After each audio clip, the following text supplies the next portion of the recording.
I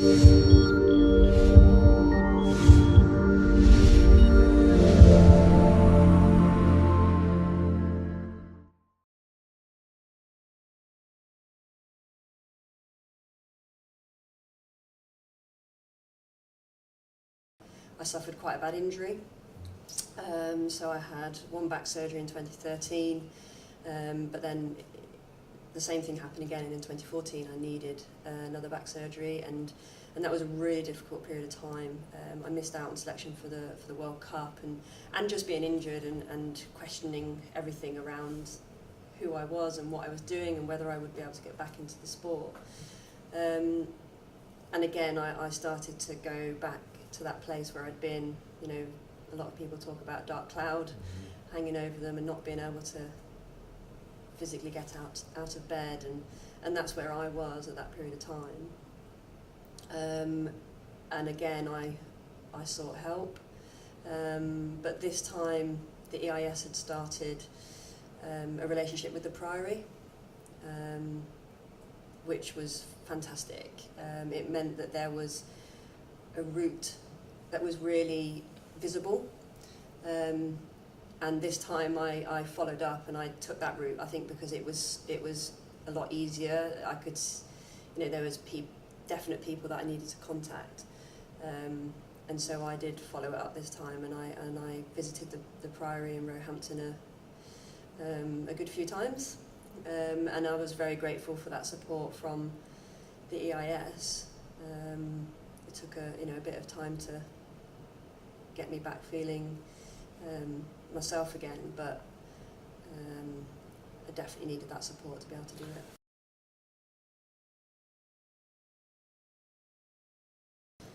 Yeah, I think my experience of the mental health referral programme by the EIS in general has been a very positive one. I remember back in the day when it wasn't there, and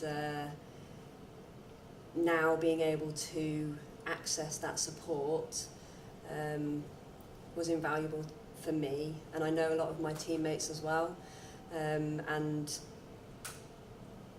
it enabled me to get through some very difficult and dark times, which we all go through, and allowed me to get back to my very best and to get back into that squad and be on that plane to Rio, where everyone knows that happy ending on the pitch.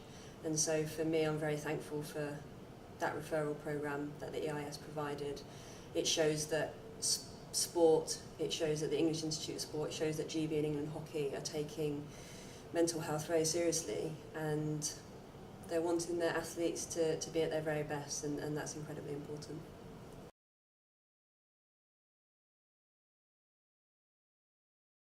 Yeah, so I initially accessed the mental health referral programme through the team doctor, following conversations with our lifestyle advisor. She encouraged me to seek that help through the doctor, and I got referred on the programme and to the Priory in Roehampton, and it was all kind of done for me, which was great. I think that's really helpful at that period of time.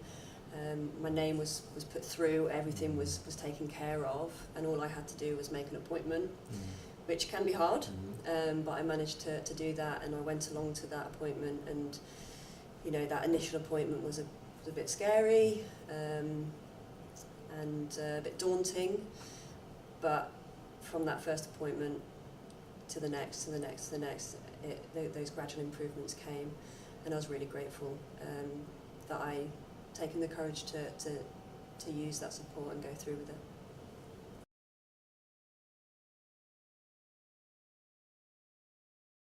I think because I've been injured, and because I therefore had a lot of contact with the medical staff during that period of time, but not just the medical staff, also the performance lifestyle advisor with hockey, and she is someone who who's actually done, I think, courses in counselling and things, because I think a lot of people go to her for things that aren't just about work and study. It goes beyond that now, and so she was a very important point of contact for me initially, and I think it was actually through conversations with her, and then yeah, her kind of guiding me and encouraging me to seek the help through the doctor, and then it was the doctor who then referred me on to the Priory.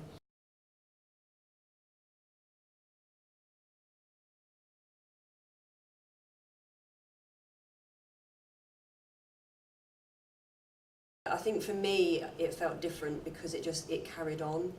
It wasn't just a few days. It wasn't just a couple of weeks of feeling really, really low.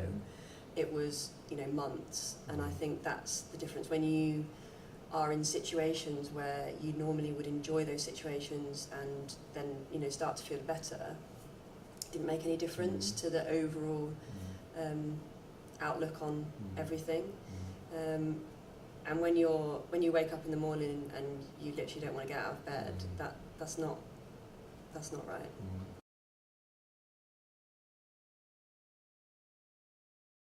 It was a combination of me taking a bit of time out of the programme, using the support from the EIS and the Priory, and medication as well, which can be a bit of a scary thing to do. A lot of people don't want to go down that route. But that combination of the three, it was probably around about a 6 month, 7-8 month period where I really started to feel like I was getting back to myself again. But I reckon possibly like 2 to 3 months where I felt like I was getting out of that real, dark period.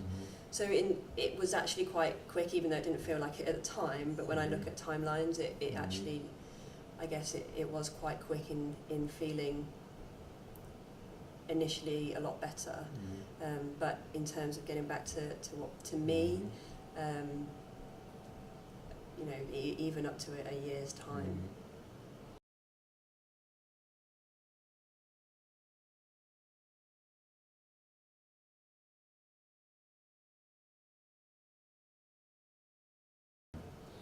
I would just go and say, find that person that you can trust and go and speak to them, just open up. It definitely helped me speaking to somebody, and just to know that there is a huge amount of support that you can access. Don't be afraid to do that. I think in the first place we want to get to a point where people aren't getting to that really dark place. I think that's something that we can improve on, everyone can improve on. But if you are feeling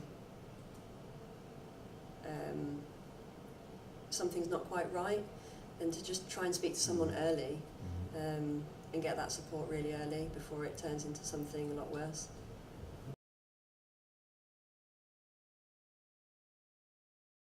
I think actually in the last couple of years, or certainly before Rio, couple of years before Rio, there was a real push in trying to make sure that support was known, but that's really been in the last 2 years. But I suppose that's when the programme started.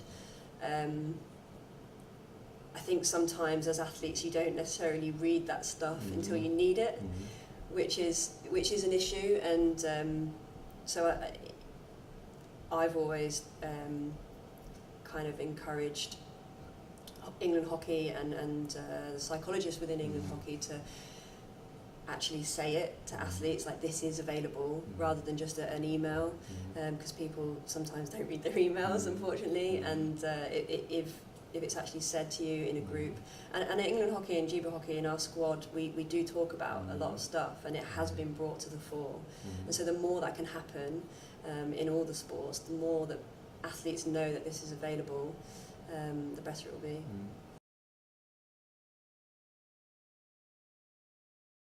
Yeah, well, I guess I'm supporting the day by being open and honest and sharing my story, and I think the more people that do that, particularly in my position, people that have been successful and have achieved, things that people might not think, wouldn't necessarily think that I would have suffered with what I have, I think the better. Mental health issues don't care where you've come from, your upbringing, how much money you have, how many medals you have. It doesn't care who you are. It can affect anybody, and as we know the stats, 1 in 4 adults will suffer with it. So the more aware we can be, not only of ourselves and the triggers that affect us, but also the people around us, and how we can support somebody. And just, I know when I was struggling, just someone saying to me, asking the question, "Are you okay?" Just knowing that somebody cared enough to ask that question and actually want to know the answer, rather than that whole thing of how you doing, and not really listen to the answer. Someone really asking the question, "Are you okay?" can make a massive difference to that person who's really suffering at that time. So for me, it's about raising awareness, it's getting it out there, it's acknowledging that it is a part of life, but there is support for people if you want it.